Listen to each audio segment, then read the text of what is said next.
Alright, today we're focusing on defense. It's incredibly important. Many shots are offensive. After you attack, your opponent can use your pace to change placement or even counterattack. So, my point is, you don't always have to attack. Sometimes, let your opponent make the mistake. You can't keep up. Let me explain why you're too slow. When he loops, your stance is completely static. That's why when the ball goes to your forehand, you have no time to react. Now, when you're defending, how likely is it that your opponent will hit the two wide corners? Not very likely. To loop a backspin or topspin ball, he has to generate power, which means he'll instinctively aim for a safer target. So, your ready position shouldn't be covering the wide angles. If you stand way over here, a normally paced loop will fly by you. It's beyond your reaction time. Watch the defense of Wang Manyu and Chen Meng closely. After they change placement with a push and the opponent initiates an attack, their feet are always adjusting back towards the middle. From this central position, if he loops to my backhand, I can block it like this. To my forehand, I can block it like this. I don't even need to move my feet. So after you push, your next shot must recover to a more central position. If the backhand angle is wide, use your body weight to block, then readjust your balance. For the forehand, if I'm standing here, no matter how wide the angle, I can defend it. As long as my body and arm can reach, I can cover that line. When your opponent is about to attack, rallies are a different story, especially on serve-receive or after you've pushed short. Your center of gravity must shift towards the middle. Your right foot should be near the center line, left foot over. When you straddle the center line, an adult's reach is enough to cover the entire table. The second issue is that after you push, you're watching the ball. You recover as the ball travels, which makes you too late. You should be recovering instantly. The moment I push, as he starts his stroke, I'm already back in position. You must defend from behind the end line, not inside the court. This is why you often can't defend the next shot after pushing a short ball to your forehand. After this push, I immediately recover. Then, from outside the court, I'm ready to cover both sides. The defense becomes much easier. First, focus on improving these 2 points of awareness. First, your stance should be more central, but only if you can still move to cover the wide corner. If you stand like this, the backhand becomes very difficult to defend. Second, anytime you step in for a shot, you absolutely must recover back behind the end line immediately to prepare for the defense. Then you'll be on time. Otherwise, if your push lacks quality, the next ball will be very hard to defend. Defense is critical even for professionals, let alone amateurs, because amateurs make more mistakes. Recover after your serve. Nice. Recover after the serve. See? Now you're on time. Widen your stance for defense. Don't move your feet to block, it's too slow. Even world champions just reach to block. Why are you trying to move your feet? It's unnecessary. Don't move your feet. Use your arm's reach for both sides. Extend your arms fully, and you'll cover the whole table. And she isn't very tall. A taller player would be able to cover even more court area. Listen, when your opponent hits a drive loop, you must use your body's momentum to block. Let me demonstrate. For a central ball, you block normally. For a wider one, lean your body into it. Shift your weight. For balls closer to you, you can just turn and block. For wide balls, lean your body out. And if you still can't reach, extend your arm fully. That's it. Trying to step and then block will mess up your timing in a match. In a real match, almost no one can hit two extremely wide angles unless your return quality is very low. If you push with heavy spin or a wide angle, they'll be lucky just to get to the ball. For amateur players, if you don't have to move, don't. Footwork can create openings. But of course, if you can't reach, you have to move. The second scenario is when the opponent adds some impact and drives the ball at you. You lack defensive awareness here. Don't be afraid of it. When the opponent loops with power, your racket must be out in front, like a rebound board. If you pull back even a little, you'll be too late for the speed. For example, even if I'm aimed correctly, why do I miss the block? It's because I didn't match his speed. So, when your opponent drives at you, your racket must be further in front to match their speed. If he hits a high arc loop, having your racket too far forward will cause you to rush the timing. So, when the ball is slow, bring your hand back. When it's fast, put your hand in front of your body. The moment your return quality drops and you see your opponent preparing to attack with power, your racket must be ready at the end point of your swing motion. Defend from there. Otherwise, you won't match the speed. Everyone's afraid of this shot, right? You can't keep up either, can you? The correct way is to just block it. Intercept it. Keep your racket in front of your body and execute a stop block. If you take any backswing, you will never be fast enough. After you pop the ball up, do not take a backswing. When the opponent wants to smash, your ready position should be at the contact point. For the forehand, it's where you finish your forward swing. For the backhand, it's where you'd be pushing forward. Okay, give me full table, I'll demonstrate. Bring it more forward, or you'll mistime it. That's it. Just meet the ball out in front. You are blocking it, not pushing it. Just a block. Trust me, if they use all their power and you just block it back, they won't be ready for the next shot. Don't be afraid of power loops, everyone. I think they are the easiest to defend, as long as you don't back away. When faced with an aggressive attack, an amateur player's instinct is often to either flinch back, retreat from the table, or just give up entirely. Focus on the rhythm. See, your rhythm is slow. Match my pace. His rhythm is bang, so yours must be bang. You have to match that tempo.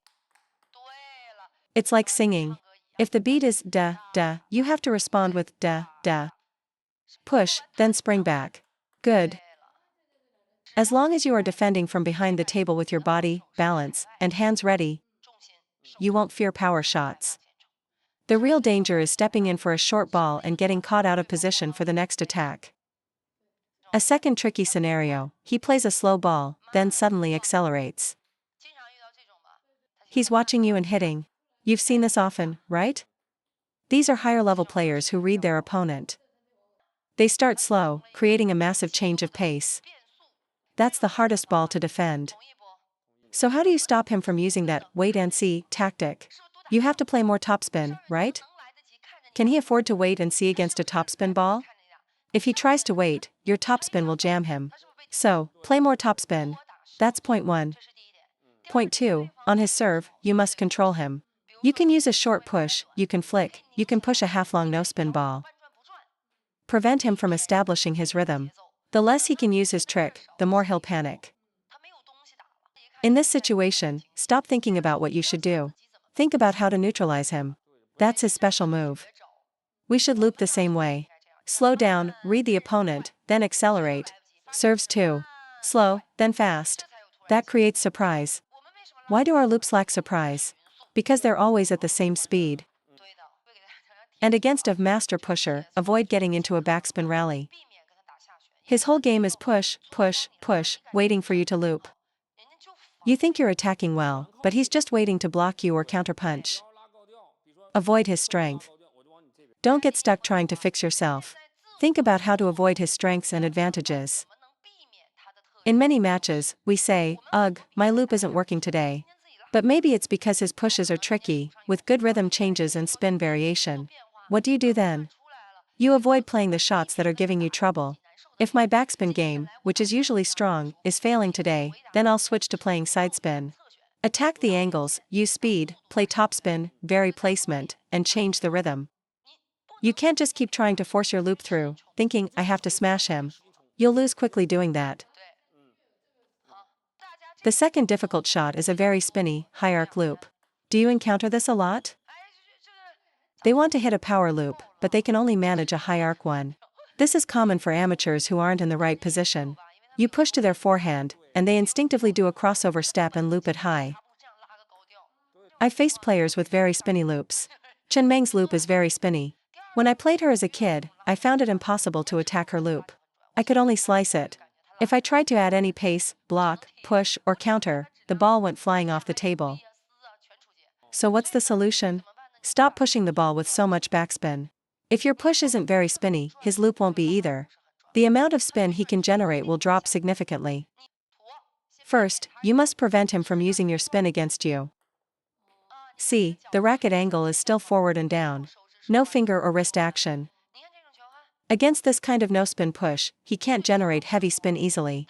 He has to create it all himself, which makes his loop much weaker. There's no combined force. My dad used this tactic. He plays with pips out, so he couldn't handle heavy topspin with his straight penhold grip. So my dad's pushes were often just a forward poke. Sometimes he'd just push it flat. This is a no-spin ball. So for this ball, don't just passively touch it. Keep your wrist firm and push forward and down with your forearm. Push it long. This ball will have very little spin. If he tries to loop it with a lot of spin, he'll likely hit it off the table. Yes, forward and down. No wrist. Use your forearm to push. There. This push is very simple. See how it lands with almost no spin? Don't think your push is bad. You have to realize this is your opponent's bread and butter shot. It's how he scores points. Change the rhythm of your push. Make it less spinny, or push it half long. This way, he won't be able to load up on spin as easily. So, what if he does generate a lot of spin? The best way to defend a high arc loop is to raise your racket and hit it with a short, sharp motion. Counterlooping or counterdriving is not reliable. To counterloop, your spin has to be even stronger than his. Can you really do that? It's too difficult. Raise your racket, then use a compact stroke. If you use a slow, long motion like you are now, the ball will fly out. Raise it up, and smack. Just punch it. Smack. It's like swatting a fly. You get close to it and then, a quick snap. You can't be slow. Yes, that's the feeling. When the ball comes, smack. As it comes, smack. That will kill the spin. Just punch it. Don't push it slowly like this. In a match, your hand will get tense, and you're more likely to hit it long. That's a flashy, low percentage shot. You might make one or two. When the score is tight, your opponent is more likely to play a safer, high arc loop. He's playing for safety. If he tries to smash it, he might miss, and you get a free point. He'll play a spinny loop to get the ball on the table. Right. Raise your hand and punch it. But you can't be passive. If you don't use any force, the spin will carry it long. Your stroke is too long. Let me describe the feeling. You're annoyed by this spinny ball, so you just want to get it off your racket quickly. Don't try to guide it or carry it forward. That's better. The trajectory is lower. Good. Go. Nice one. Now try to just touch it softly, like you did before. See? It goes out. Don't contact the ball from behind. Your racket head should always be above the ball. Look at my racket head, it's above the ball. You are contacting it from behind, which is why the ball shoots upwards. Keeping it above the ball helps you control the spin. This is your second layer of insurance. So the angle is like this, not flat, and not too closed, or the ball will slip. Your wrist can't be loose. Use your forearm to punch it. Punch. Keep that wrist firm. If your wrist is loose on defense, you're just asking to lose the point. For any power shot, the wrist must be firm. The grip on the ball happens at impact, but the rest of the power comes from keeping a solid structure. If you relax it at all, the ball will fly. The ball is very light. The forehand is even more vulnerable to high arc loops, right? You know how to smash a high ball? It's the same forearm action. Let me show you.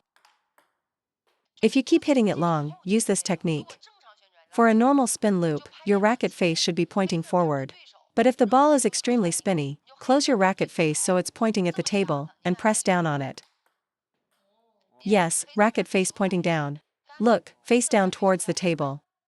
Correct. Raise your hand high, and press down. That's it. This is what's known as a traditional block smash against a loop. Now, keep in mind, loops today are extremely spinny. So normally, just a forward block should be enough. But if you're consistently hitting it long, like you said you were, then you need to use the backhand punch down, and the forehand block smash.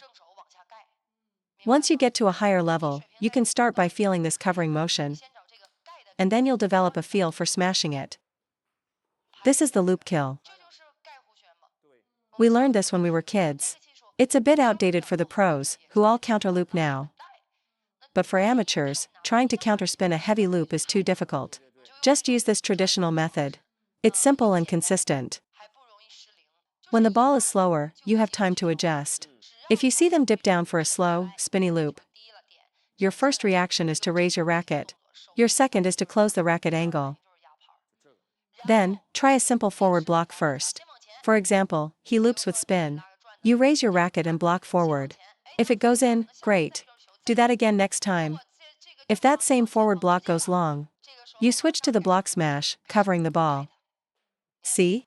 Cover it. I recommend you don't try to counter loop. It's just too difficult.